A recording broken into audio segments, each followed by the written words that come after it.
మనం ఇంతకుముందు మాట్లాడుకున్నాం. ఏం మాట్లాడుకున్నాం? అదంతా కూడా మీరు ఇంతకుముందు చూడని వీడియోలో ఏదైనా ఉన్నట్టయితే ఖచ్చితంగా అయితే చూడండి.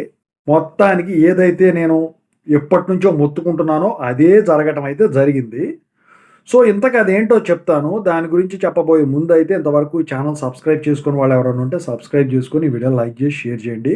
మీకు గనక నాతో మాట్లాడాలనుంటే కాల్ మీ ఫోర్ ద్వారా కాల్ చేయండి. తెలుగు ఇంజినీరింగ్ ఎడ్యుకేషన్ టెలిగ్రామ్ ఛానెల్‌లో జాయిన్ అవ్వండి. ఈ వీడియోకి హైప్ ఇవ్వండి. ఇక టాపిక్‌లో వెళితే ఇప్పుడు నేను చెప్తా ఉన్నాను. బీటెక్‌తో చాలు.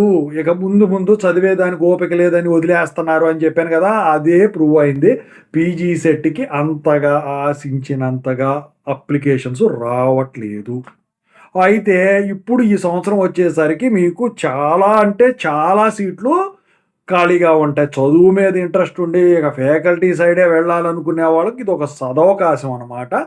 ఇక ఇంకా చెప్పబోయేదేంటంటే ముందు ముందు ఇంకా 10థ్ క్లాస్ కూడా ఎవరు చదవరండి. ఎందుకంటే ఏపీలో వచ్చేసరికి అసలు గవర్నమెంట్ స్కూల్స్ అసలు తగ్గిపోయింది జాయినింగు.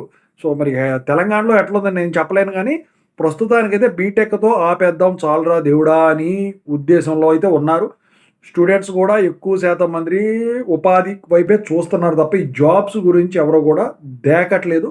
ఇక ఏమన్నా వాళ్ళు చదివిన దానికి ఏమన్నా గవర్నమెంట్ జాబ్స్ ఉంటే వాటికి అప్లై చేసుకోవడం అయితే చేస్తా ఉన్నారండి. ఓవరాల్‌గా అయితే ఇక అడ్మిషన్స్ అనేవి హైయ్యర్ ఎడ్యుకేషన్‌కి ఎళ్ళేదానికైతే ఇంకా క్రమంగా తగ్గిపోద్దని జెప్పేసి నేనైతే భావిస్తా ఉన్నా. మరి దీనిపై మీ కామెంట్ ఏంటి? మీరెవరన్నా పీజీ సెట్‌కి అప్లై చేశారా? కింద కామెంట్ సెక్షన్‌లో తెలియజేయండి.